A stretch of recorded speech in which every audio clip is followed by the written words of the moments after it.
For your mercy never fails me. All my days I've been held in your hands.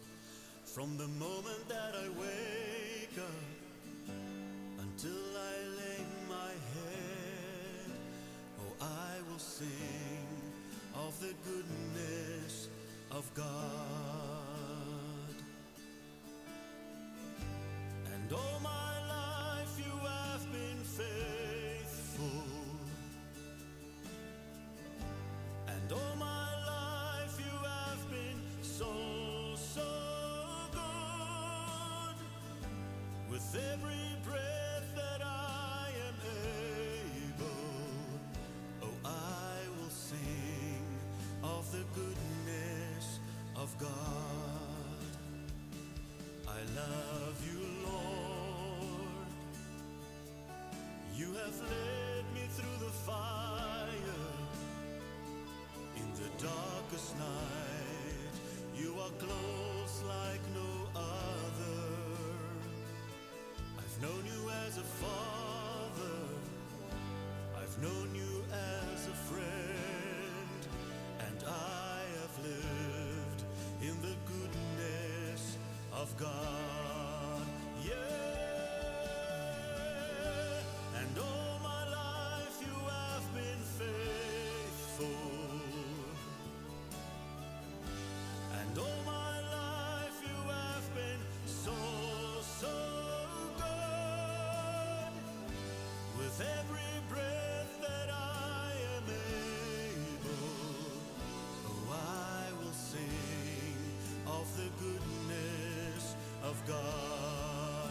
Yeah,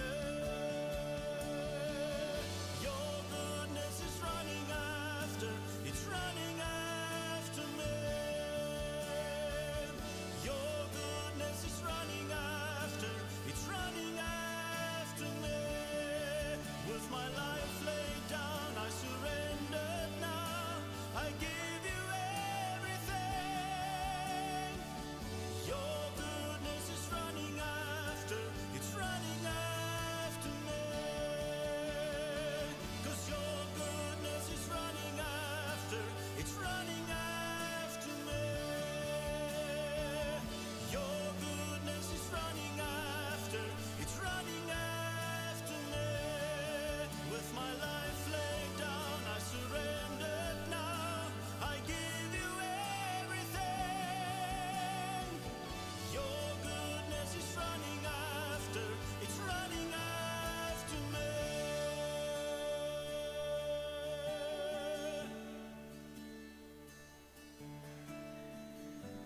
And all my life you have been faithful. And all my life you have been so good. With every breath that I am able, I'm gonna sing of the goodness of God. Yeah, 'cause all my life you have been faithful. And all my life you have been so good.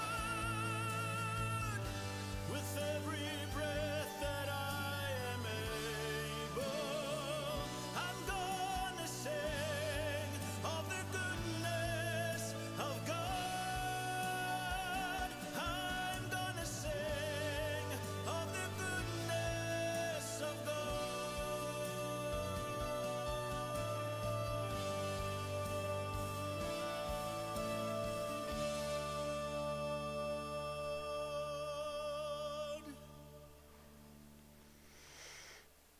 Goeienaand vriende.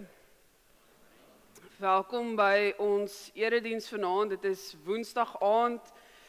Ons is, hoe sê hulle oor die hond se stert, rug, met die Pinksterreeks en ek hoop sover dat dit vir jou goed was. Goed was om hier te wees, goed was om so die Here se teenwoordigheid te beleef. Ek hoop ook dit wat ons vir u probeer sê het, dat dit sover vir u goed was. Sê gou vir die persoon langs jou, hoe was jou dag en waar het jy iets van die Here vandag gesien of beleef? Hoe was jou dag? Waar het jy iets van die Here vandag gesien of beleef? As jy nie iemand langs jou het nie, draai na die persoon agter jou of voor jou, Willem.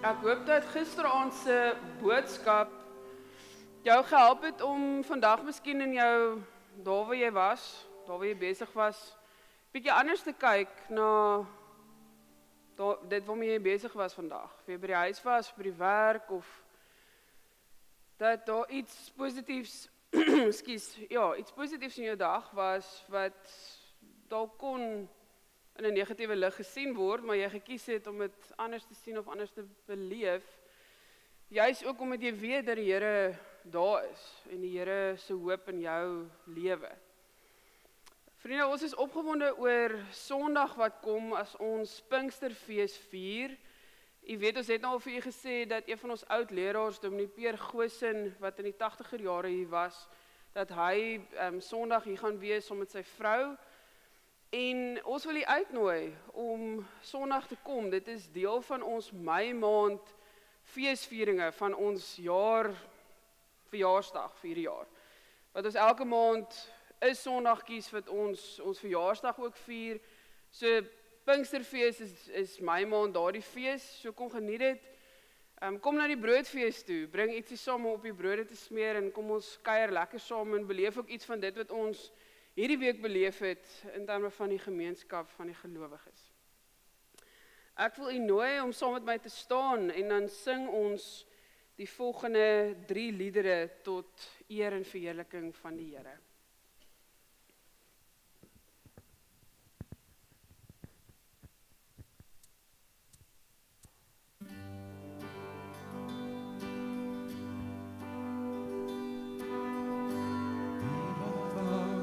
Die reding van die Here vind rus in die skadu van die heilige God. Die almagtige, ek sal sê, die Here is my vesting. Ek sal sê, die Here is my toevlug en krag. My God wie ek vertrou, is my God. Ek vertrou u groot naam, die wat glo, sal u nooit beskaam. My God in wie ek glo, o u sal ek vertrou, is my God. Ek vertrou u groot naam, die wat glo, sal u nooit beskaam. My God in wie ek glo, op u sal ek vertrou.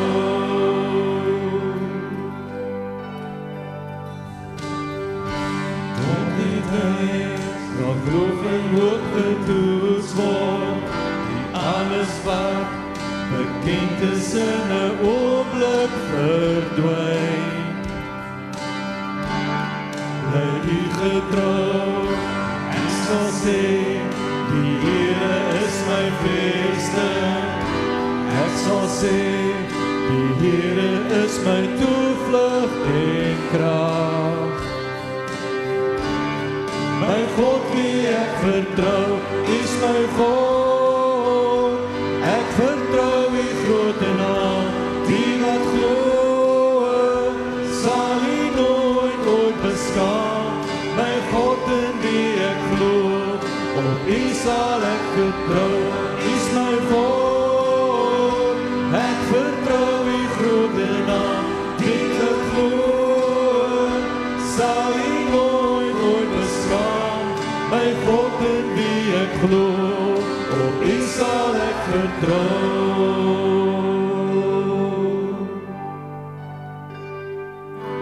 Halleluja, halleluja, halleluja, halleluja. My God in wie ek glo, op U sal ek vertrou.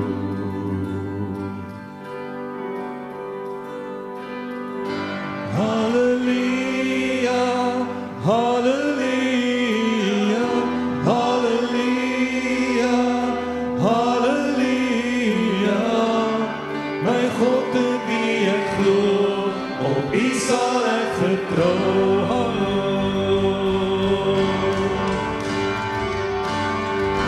Halleluja, halleluja, halleluja, halleluja.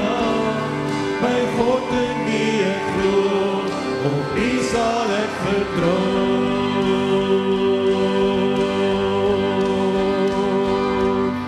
U is my God, ek vertrou U grote naam, die wat glo sal nie nooit ooit beskaam.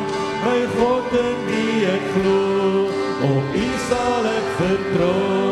My God, ek vertrou U grote naam, die wat glo sal nie nooit ooit beskaam. My God in wie ek glo, op U sal ek vertrou. Wie sal ek vertrou? Op U sal ek vertrou.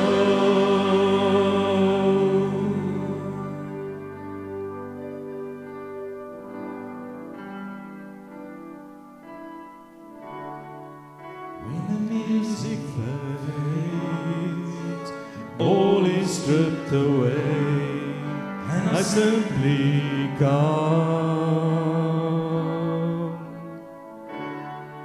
longing just to bring something that of worth, that was your heart. I'll bring you more than a song, for the song in itself is not what you have required. You search much deeper within, through the way things appear. You go into my heart. I'm coming back to the heart of worship. It's all about you. It's all about you, Jesus. I'm sorry, Lord, for the thing I've made it. When it's all about you, it's all about you, Jesus.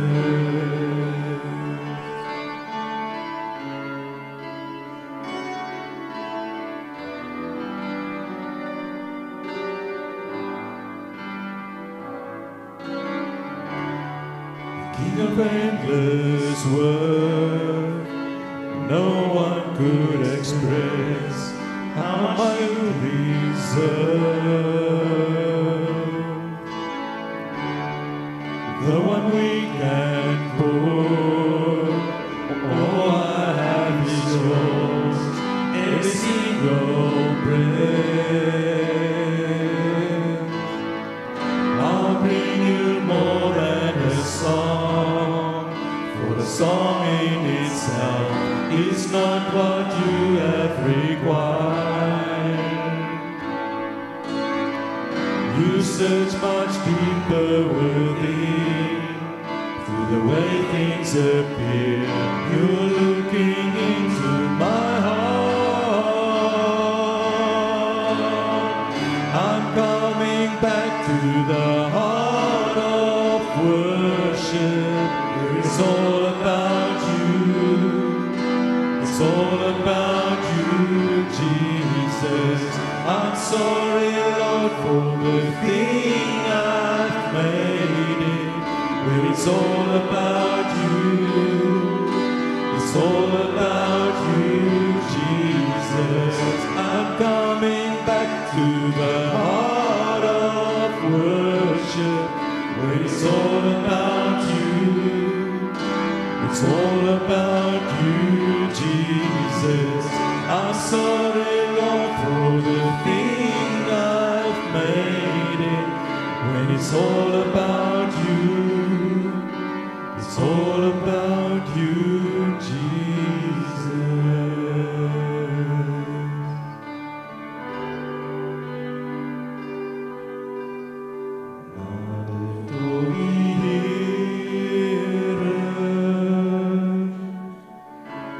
Nader tot die Here,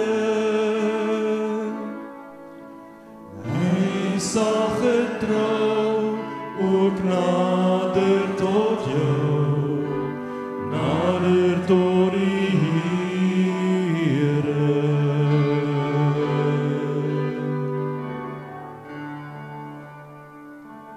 Naby aan ons Here, naby aan ons Here,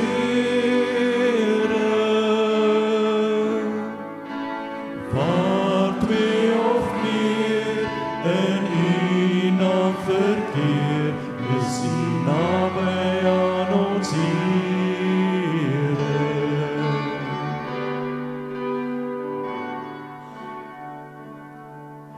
Ek nader tot U Here,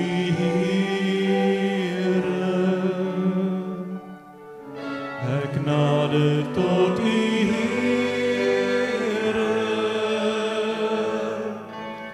hier deur U Gees wil U by my wees.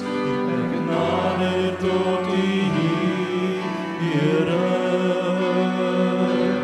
U is naby aan ons Here, ons nader tot U Here.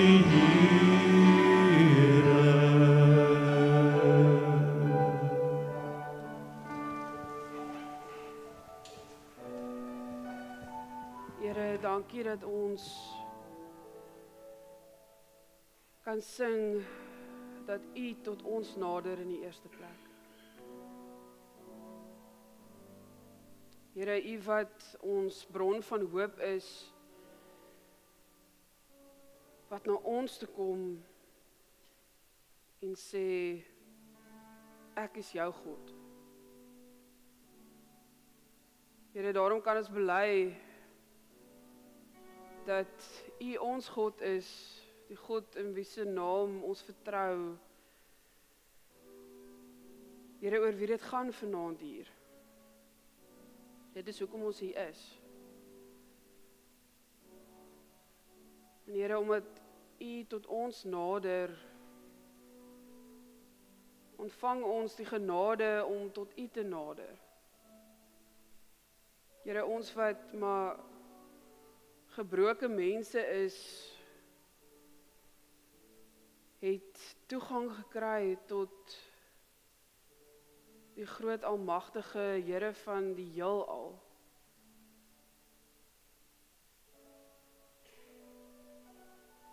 Wat vanaand vir my en vir elkeen van ons kom sê, dat ons U kinders is, dat ons kan hoop en kan bly hoop, omdat U lewe.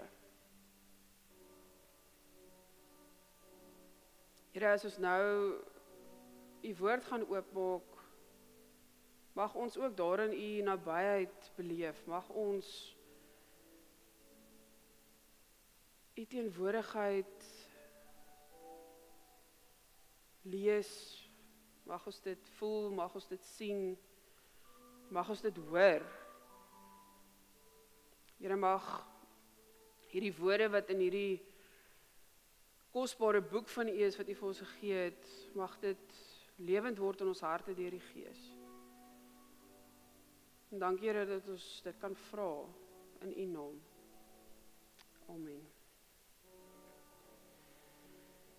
Gemeente, Wouter het gisteraand sy boodskap afgesluit met die woorde van die kerkvader Augustinus wat gesê het, "The church owes Paul to the prayer of Stephen." En die oomblik wat Wouter dit gesê het, het dit my eintlik so aangegryp, ek het amper koue rillings gekry. Om te besef die gebed wat Stefanus in sy laaste oomblikke gebid het ten minste een man waarvan ons weet sy lewe radikaal verander en so ook die koers van die Christendom soos wat ons dit ken. So eintlik dit wat Augustinus hier sê, is eintlik 'n opsomming van vanaand se preek. Ek kan nou eintlik maar amen sê, ons kan gaan sop drink, want dis eintlik wat ek vir u wil sê vanaand. The church owes Paul to the prayer of Stephen. Stefanus wat in sy laaste oomblikke gebid het, Here, moet nie hierdie mense hierdie sonde toereken nie. Ook diegene wat daar gestaan het, wat dit goedgekeur het. En die Here het gehoor, en ons lees 'n hoofstuk of 2 later van Saulus se bekering en hoe sy lewe radikaal verander het. Waar hy die grootste vervolger van die kerk was, nou sekerlik die grootste sendeling wat ons gehad het, wat die evangelie na die nie-Joodse volke toe gevat het. Vanaand gaan ons 'n paar hoofstukke verder lees in die verhaal van die vroeë kerk. Na Paulus se bekering lees ons in Handelinge 9 vers 31, in die hele Judea, Galilea en Samaria het die kerk 'n tyd van rus en vrede beleef. Ons het gisterand gehoor van 'n tyd waar daar moeilikheid was. Nou is daar 'n tyd van rus en vrede. Die kerk het gefestig geraak en in gehoorsaamheid aan die Here gelewe. Die kerk is deur die Heilige Gees versterk en die ledetaal het toegeneem. So daar was 'n tydperk waar die kerk van die Here Jesus gefestig kon raak, hulle kon meer lede byvoeg.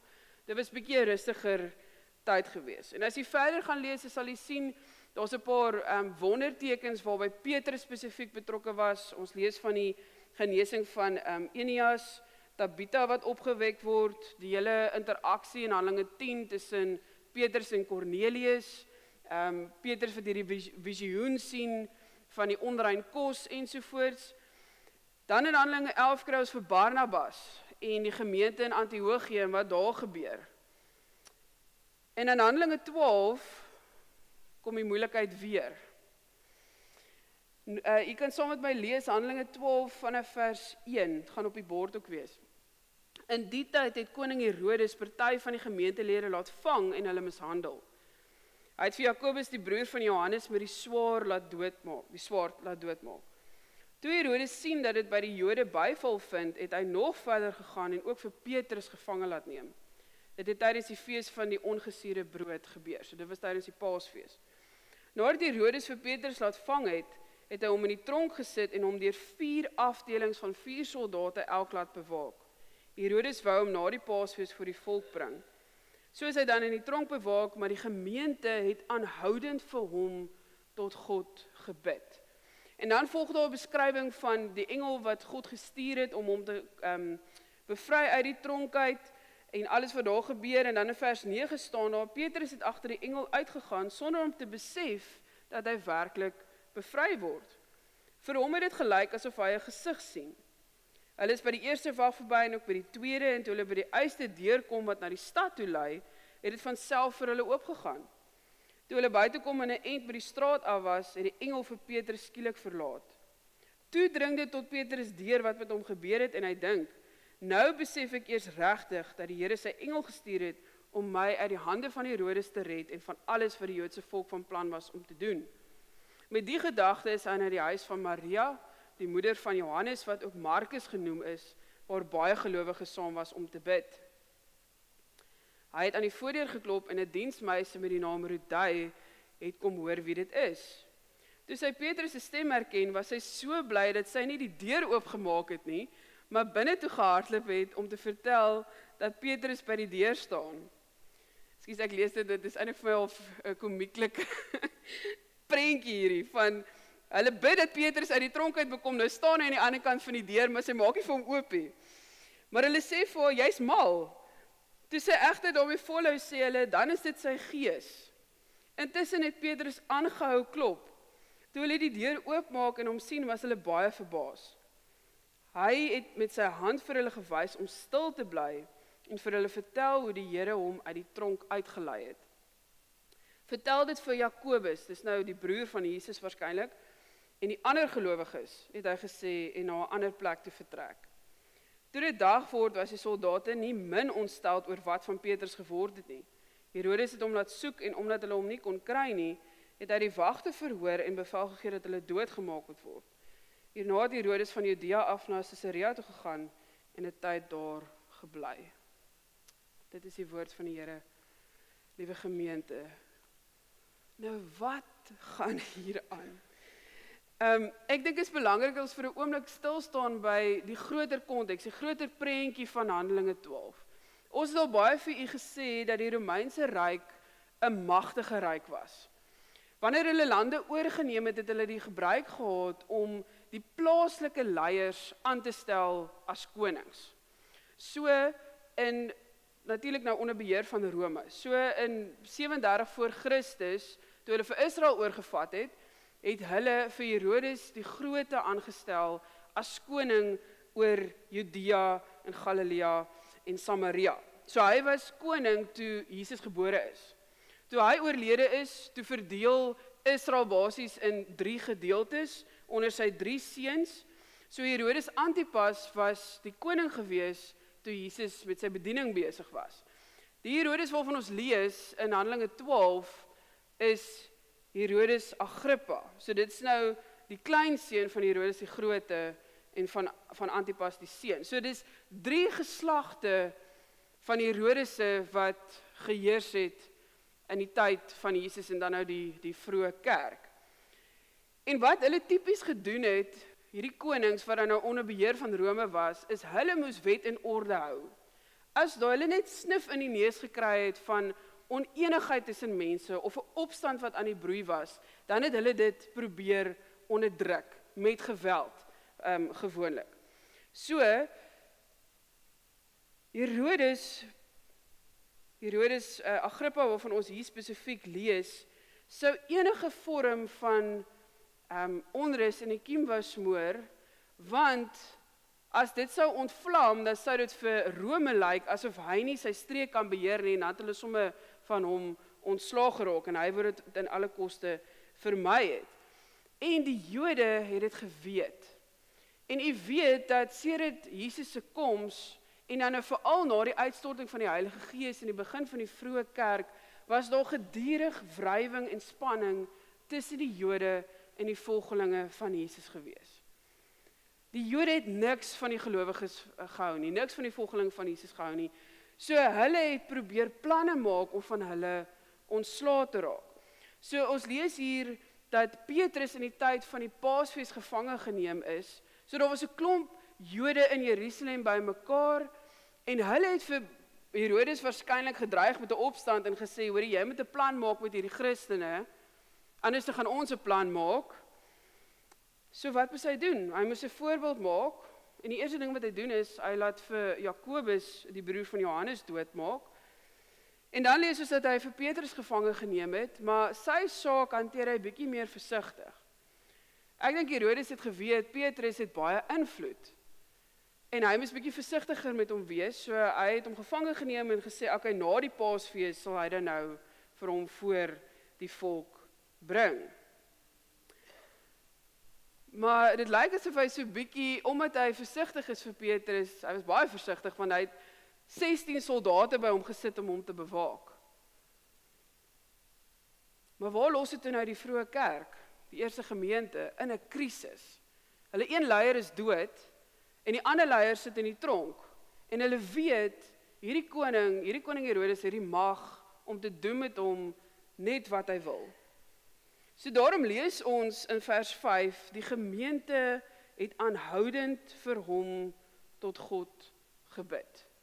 Hulle het aanhoudend gebid. En dan lees ons hoe Petrus uit die tronk uit bevry word, die soldate word aan die slaap, en julle kan al daai detail gaan lees van die boeie wat van sy hande afval, en hulle gaan toe hulle by die deur kom, die deur swaai net oop, en hulle stap uit.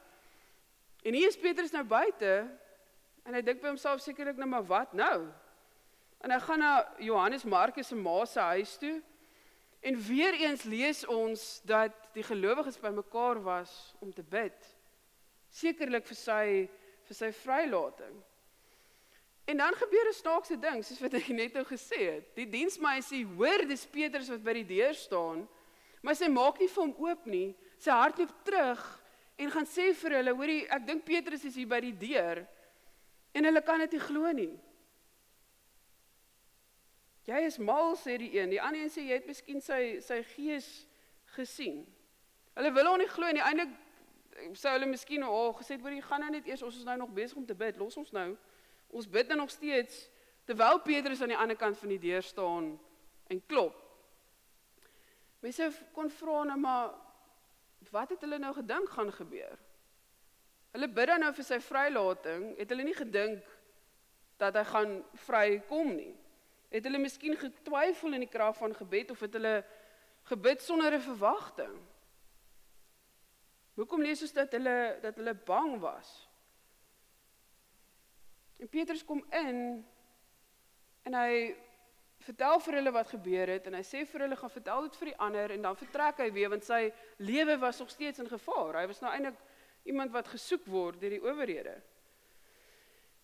Vriende, ons het hier 'n verhaal wat 'n wonderlike voorbeeld is van gebedsverhoring. 'n Verhaal wat vir ons vertel om te bid met 'n verwagting. Dit is eintlik so ironies dat hierdie gelowiges wat ons lees van aanhoudend gebid het, dat hulle nie glo dat hulle gebed verhoor is, toe die diensmeisie vir hulle kom vertel nie. Miskien het sy ook nie geweet wat om te doen nie, want miskien het sy ook getwyfel daarin, of miskien het sy ook al gehoor hoe moeilik dit is om uit 'n Romeinse tronk uit te ontsnap, van die ysterdeure en die boeie en wat hulle ook al alles aan jou doen. God is magtig, maar dis bietjie vergesog, dis bietjie way out. Dalk was hulle bang en skepties, juis omdat hulle weet Jakobus is klaar doodgemaak. Petrus se lewe is in gevaar. Hulle weet nie of hy daar gaan uitkom nie. Hulle was dalk net realisties midde in hierdie vervolging wat hulle beleef, dat hulle dalk nie die verwagting gehad het dat dit regtig sal gebeur nie. So gemeente, as ons sê dat ons hoop dat die Here gebede verhoor,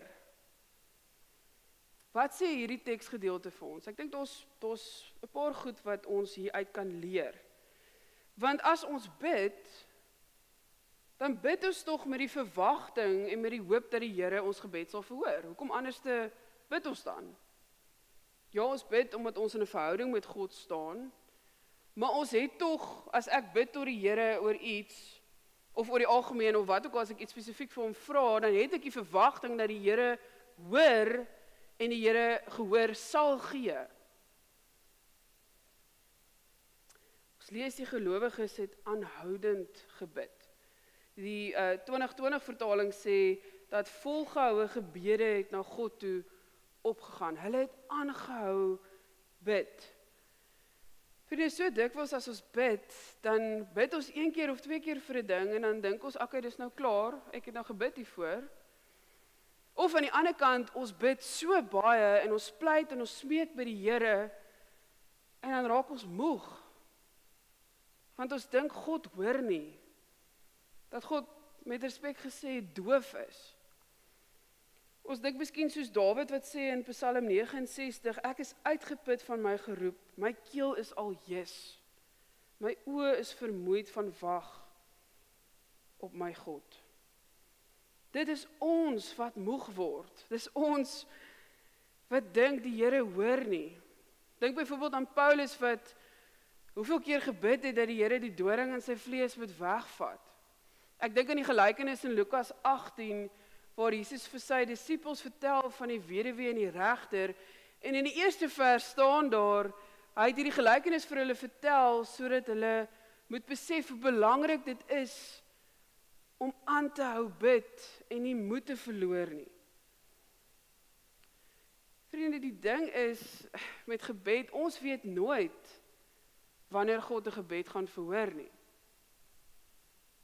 Ons het gisteraand gehoor van Stefanus wat een keer gebid het, Here, moenie hierdie mense hulle sonde toereken nie. Maar wie weet, miskien het Stefanus al lank gebid vir die mense wat die kerk van die Here Jesus vervolg. Vir Paulus, vir Saulus spesifiek. Ek dink ek het al hierdie storie vertel, maar ek wil dit weer vertel. Daar was 'n ouerige oom en tannie in die gemeente waar ek groot geword het. En die tannie het vir 10 jaar gebid vir haar man wat aan alkohol verslaaf was. Aanhoudend, sonder om op te hou. En hy was 'n geharde man gewees. En die Here het hom aangeraak en hy het tot bekering gekom. Hy het rehabilitasie gekry, hy het in die gemeente betrokke geraak, hy was in die sanggroep gewees op 'n stadium. En elke keer as hy sy storie gedeel het, as hy met mense gepraat het, het hy gesê, hy is waar hy is vandag omdat sy vrou aangehou bid het vir hom. Ekskuus tog. Omdat sy nie moed opgegee het nie. Miskien het sy by tye moeg geraak, maar sy het aangehou bid en hierdie oom se lewe het handomkeer verander. Dit is verstaanbaar dat ons as mense moedeloos word. Dat ons moeg word. Dat ons dink die Here hoor nie. Hierdie gelowiges het midde in vervolging, te midde van wat hulle weet Herodes aan Petrus kan doen, het hulle aangehou bid. Het hulle aangehou vra. Hulle het bly hoop dat daar 'n uitkoms gaan kom. Maar toe die uitkoms kom, toe kon hulle dit nie glo nie. Toe is dit amper te goed om waar te wees. Toe Petrus by Markus se ma se huis aankom, toe kon hulle dit nie glo nie. Miskien het hulle 'n ander uitkoms in gedagte gehad. Miskien het hulle vir die Here gevra hoe dit moet gebeur. Miskien het hulle gedink as Herodes hom na die Paasfees gaan verhoor, dan sal hy miskien daar vrygelaat word. Dalk het hulle nie gedink dit gaan so gou gebeur nie. En gemeente, hierin lê 'n baie belangrike aspek as ons oor gebed praat. En dit is dat gebed nie noodwendig gaan oor die uitkoms daarvan nie. Maar dit gaan oor die inhoud. Wat bedoel ek as ek dit sê? Die kernvraag as 'n mens oor gebed praat is, gaan die inhoud van die gebed oor myself, oor ek wat moet gesond word, ek wat 'n ander werk moet kry, ek wat ook al ek vir die Here vra in daai oomblik, gaan dit oor my welwese, of gaan dit oor God? God wat die een is wat herstel bring, God wat die een is wat kan genees, God wat die een is wat lewe gee. Jy hoor die verskil. So gaan dit oor die seën van God, hou ek daaraan vas, of hou ek vas aan die God wat seën. Die God wat seën bring. So die krag van gebed lê nie so seer in die uitkoms waarvoor ek vra nie. Dit gaan oor God in wie ek my vertroue stel. Ek het net nou oor Psalm 69 gepraat. Later in die Psalm sê Dawid, my gebed is tot U gerig, Here, antwoord my tog gou, Here. Antwoord my in U groot liefde, o God, U hulp staan vas. As ons bid tot God, dan gaan dit in die eerste plek oor God se troue liefde. Gebed is altyd daarmee gekoppel. En daarom vul dit my as 'n gelowige bidder met hoop, met die wete dat dit nie oor myself gaan nie. Dit gaan oor God in wie se vertroue ek my geloof stel. Die wete dat God se teenwoordigheid daar is, al word my gebede nie dadelik beantwoord nie, al word dit nie beantwoord soos wat ek dink dit moet beantwoord word nie. In plaas daarvan om moedeloos en hooploos te raak wanneer ons bid, kan ons eerder saam met die psalmdigter van Psalm 77 sê, ek wil dink aan die dade van die Here, ja, ek wil dink aan U wonderdade van vroeër. Ek het Sondag aand vir u gesê, ons hoop dat die Heilige Gees mense verander, omdat ons weet dat God dit reeds in die verlede gedoen het. Dit is ook so as ons bid. Prof Daniel Lou skryf aangrypend hieroor. Hy sê, in Israel se verlede lê daar 'n Exodus uit slawerny. In Paulus se verlede lê daar 'n Damaskus en God se stem wat met hom praat.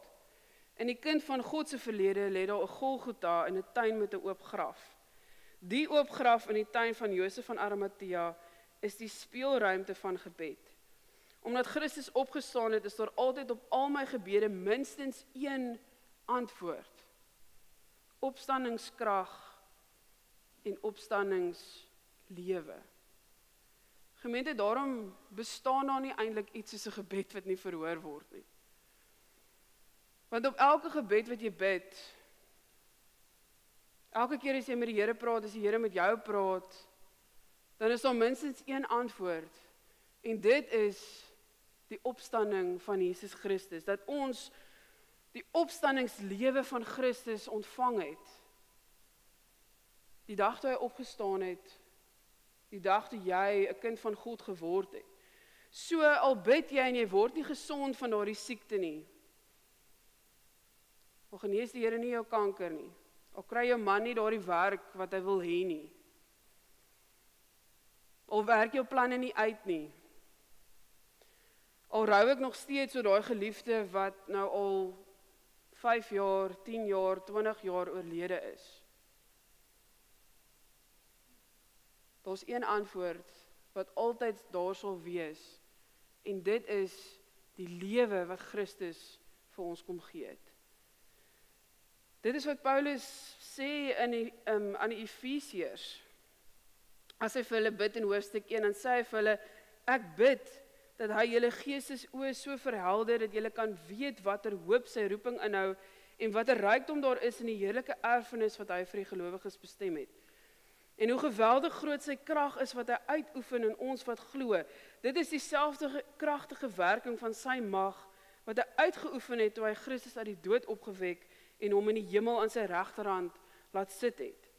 Hoog bo elke mag en gesag, elke krag en heerskappy, en wat daar ook al sprake van mag wees, nie net in hierdie bedeling nie, maar ook in die bedeling wat kom. Ja, aan hom het God alles onderwerp, hom bo alles verhef, en hom aangestel as hoof van die kerk. Die kerk is sy liggaam, die volheid van hom wat alles in almal vervul. Dieselfde mag en krag wat God gebruik het om Christus uit die dood uit op te wek, is in my en jou, leef in my en jou, deur sy gees. En dit is die hoop waaraan ons vashou. Ook in tye wat ons gebede, wanneer ons dink ons gebede nie beantwoord word nie.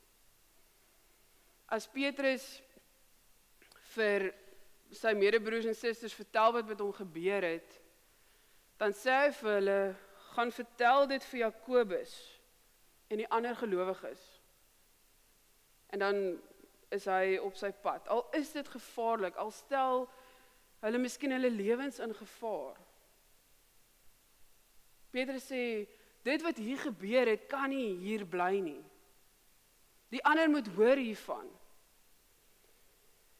So dikwels as ons praat oor gebed, dan hoor ons nie altyd van gebede wat beantwoord word nie. Ons vra maklik vir mekaar, sal jy vir my bid vir dit, of sal jy vir my bid vir dat? Maar ons gee nie altyd vir mekaar die terugvoering as 'n gebed wel verhoor word nie. En gemeente, dis deel van ons getuienis, as ons sê dat ons glo in die Heilige Gees wat 'n gemeente verander, dan is dit ook deel van ons gebedslewe om te getuig teenoor mekaar wanneer die Here dit wel doen. So, as jy byvoorbeeld op 'n Sondagoggend hier instap, en iemand vra vir jou, hoe gaan dit? Bertie, hoe gaan dit met jou vanoggend? Nie net, ja goed, my week was rof nie, vertel, waar het jy God gesien? Waar het jy iets van die mag van die Here beleef? Waar het jy gebedsverhoring gehad? Dit is die goed wat ons aanspoor in ons geloof. Dit is hoe ons mekaar ook kan bemoedig.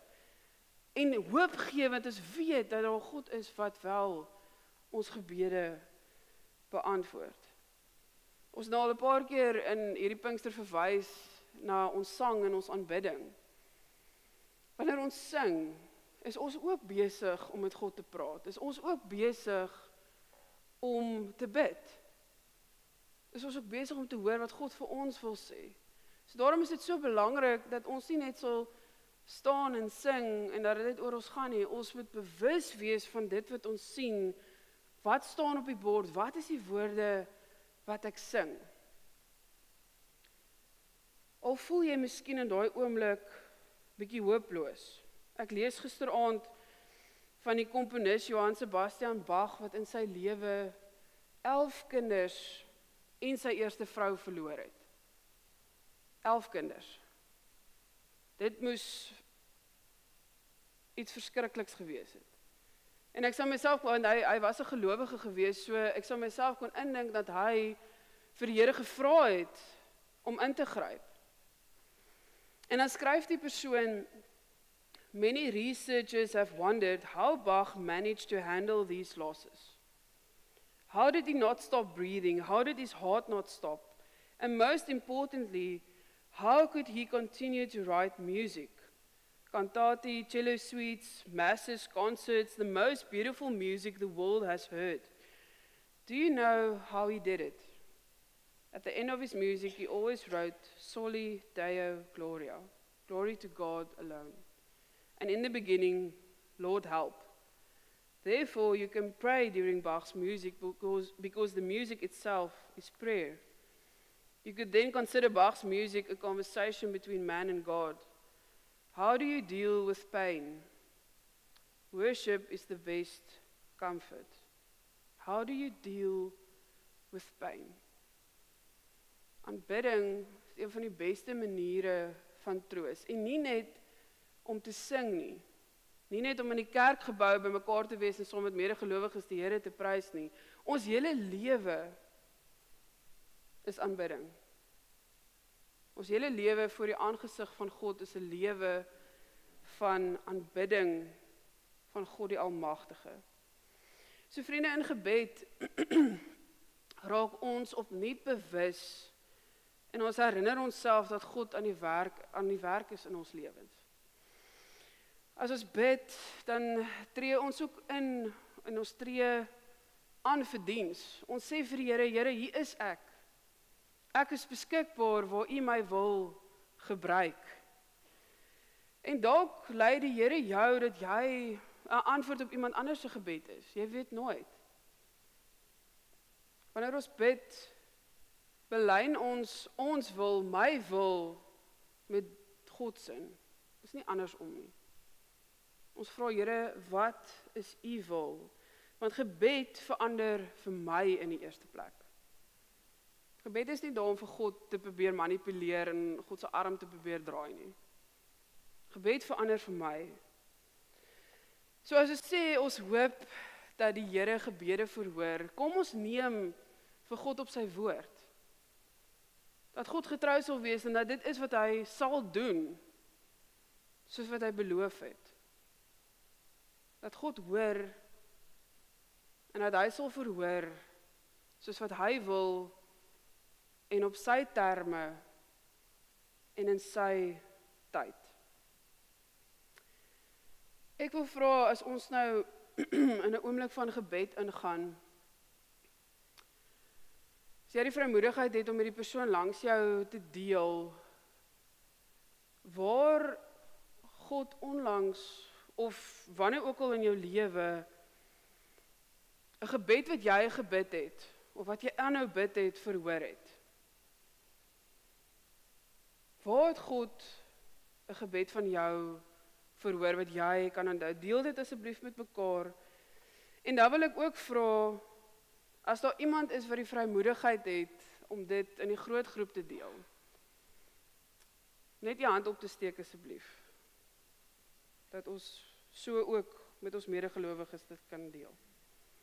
Kom ons gee 'n paar oomblikke daarvoor.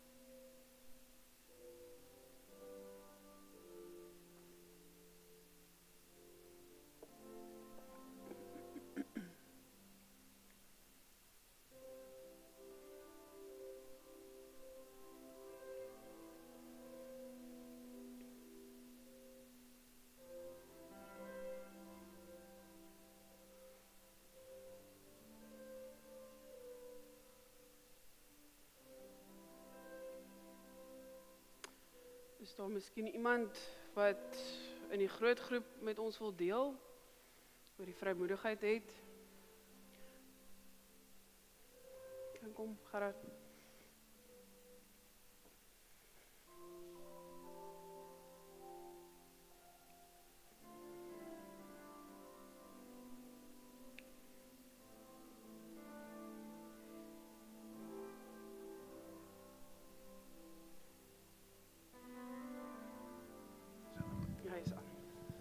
Goeienaand. Hier's 'n paar van julle wat al my storie al gehoor het. En wees maar net geduldig met my. So 'n paar jaar gelede, seker so 5-6 jaar gelede, het ek 'n situasie ontwikkel met my regterbeen wat heeltemal lam geword het. Geen gevoel gehad in die been nie en al die dinge.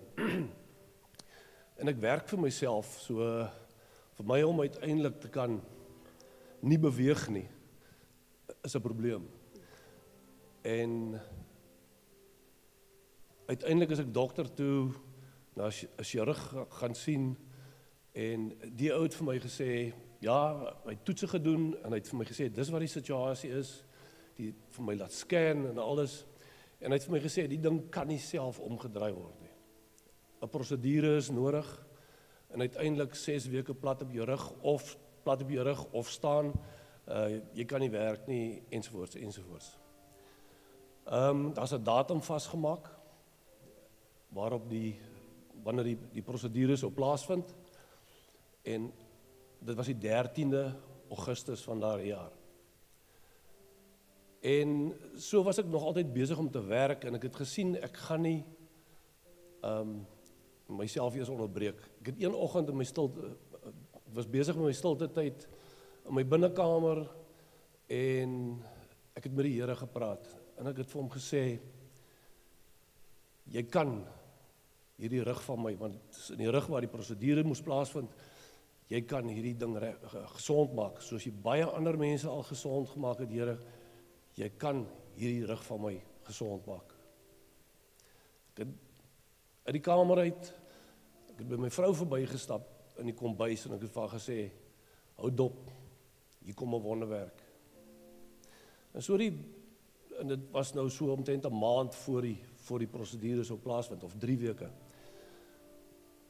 En niks het gebeur nie, en so 'n week voordat die prosedure moes plaasvind, toe weet ek gaan nie met 'n huidige projek kan klaarmaak nie. En ek bel die dokter, en ek sê vir hom, dis my storie, kan ons die ding met 'n week uitstel? Uiteindelik word die ding met 'n week uitgestel, sou geopereer word op die 20ste Augustus. En so het ek nou gebid, en vir my vrou vertel, en op die dag, die 13de, waar ek oorspronklik sou geopereer sou gewees het, te begin iets verander. Ek het gevoel begin terugkry in my been, en so het vir die week al hoe beter en beter en beter geword, en die dag voor die 20ste, die 19de, toe is daar, ek het geen simptome meer nie, niks. Ek probeer die ou in die hande kry, om vir hom te vertel, dat hy kan vir my net 'n idee gee, is dit nog nodig om die prosedure te doen, of nie, is dit 'n tydelike herstel, of wat ook al. Ek kry hom nie in die hande nie, want hy was blykbaar besig met 'n baie delikate operasie, wat ek later mag hoor dat hy is middernag, daai aand uit die teater uitgekom het. Ek sê vir my vrou, kom ons gaan maar deur die prosedure, ons doen maar die ding, en die 20ste die oggend, klok ek in by Cape Gate, by die hospitaal. En nou sit maar jou bloeddruk toets, die en daai en die ander, en uiteindelik, my vrou het al my goedjies daar weggepak, in die badkamer, en in my kamer, en ek het later my plastic onderbroekie aan, en my jassie aan, en al die goeders, en nou sit en wag ek. Ek was op die theaterlys vir 8:00 die oggend. 7:15, toe loop die chirurg by my in. Toe sê ek vir hom, ek weet nie of hierdie ding meer regtig nodig is nie. Dit en daai, en ek vertel vir hom die storie, en hy het daar 'n klomp mense gekry wat al sy toerusting gebring het en hy doen toe weer dieselfde toetse, wat hy kan vinnig toe doen, en hy sê vir my, jy maak hier niks. Vat jou goed, en ga huis toe. Dit gevoel soos, wat Jesus, die krepelman, ook gesê het, vat jou goed, staan op, en loop huis toe. Gaan huis toe. So het ek gevoel. En dit was vir my net absolute wonderwerk. En van daai dag af, nog nooit weer 'n probleem nie. Dis weg, en al die eer kom die Here toe.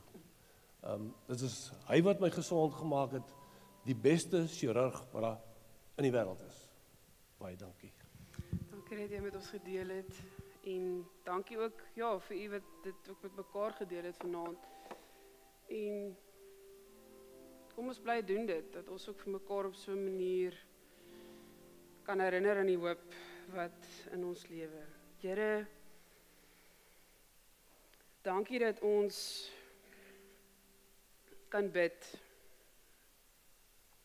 En Here, dat daar hoop is dat u ons hoor.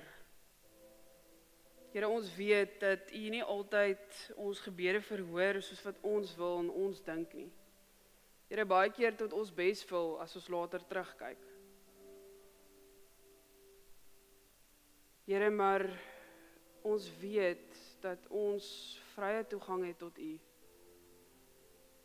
Here, dat u met ons praat deur u woord, deur gebed. En Here, help ons deur die Gees om ons beskikbaar te stel vir u. Here, om vir u te vra waar u ons wil gebruik. Here, wat u plan is, wat u wil is en nie wat my wil is. En dat ek kan kyk hoe ek u arm kan draai nie. Here, dankie dat ons vir mekaar kan bid. Here, ons weet dat in 'n tyd as ons hooploos voel en moedeloos voel, ook as ons dink aan ons land en al die uitdagings, Here, het u vir ons 'n kragtige instrument gegee en dit is gebed. Here, mag ons dit gebruik in ons taak as gelowiges in hierdie wêreld en in hierdie land, met die oploop na die verkiesing toe. Here, dat ons onsself sal verootmoedig voor u, want ons weet dat ons enigste hulp net van u af kan kom. Vir my lewe, vir my gesin, vir my gemeente, vir my gemeenskap, vir hierdie land en ook vir hierdie wêreld. Dankie Here dat ons dit kan bid in u naam. Wonderlike naam van ons Here Jesus Christus. Amen. Gemeente, ons gaan nou staan en ons gaan ons slotlied sing. Hierdie slotlied kom uit Psalm 30. Psalm 30 wat sê, ek wil u lof verkondig, Here, want u het my gered en my vyande nie laat bly wees oor my nie. Here, my God, ek het na u geroep om hulp en u het my gesond gemaak. En so gaan hy aan en dan sê hy later, ek was in rou, maar u het my van vreugde laat dans. U het my rouklere uitgetrek en vir my feesklere aangetrek. Daarom sal ek sing tot u eer en ek sal nie stil bly nie. Here, my God, vir altyd sal ek u loof. Kom ons doen dit ook as ons nou hierdie lied gaan sing.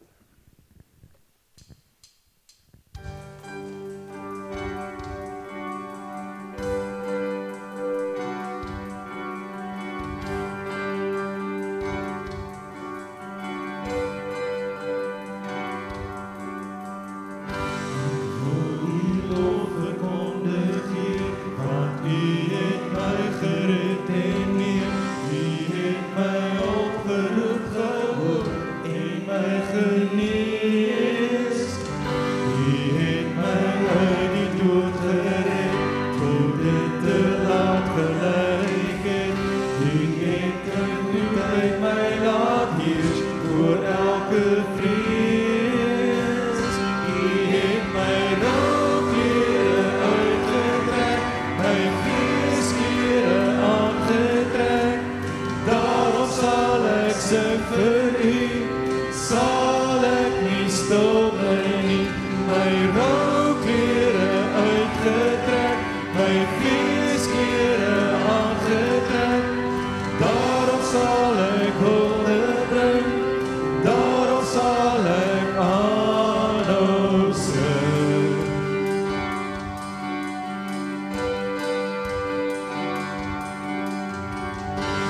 Gister was weer 'n donker dag, maar ek weet môre sal ek lag. U plaas my op 'n hoë berg en hou my veilig. Ek het benoud nie opgevang, U het my deur die nag gedra. U het genade my betoon, o Here heilig. U het my rouklere uitgetrek, my feesklere aangetrek. Daarom sal ek sing vir U, sal ek nie stil bly nie. My rouklere uitgetrek, my feesklere aangetrek. Daarom sal ek hulde bring, daarom sal ek sing. U het my rouklere uitgetrek, my feesklere aangetrek. Daarom sal ek sing vir U, sal ek nie stil bly nie. My rouklere uitgetrek, my feesklere aangetrek. Daarom sal ek hulde bring, daarom sal ek sing.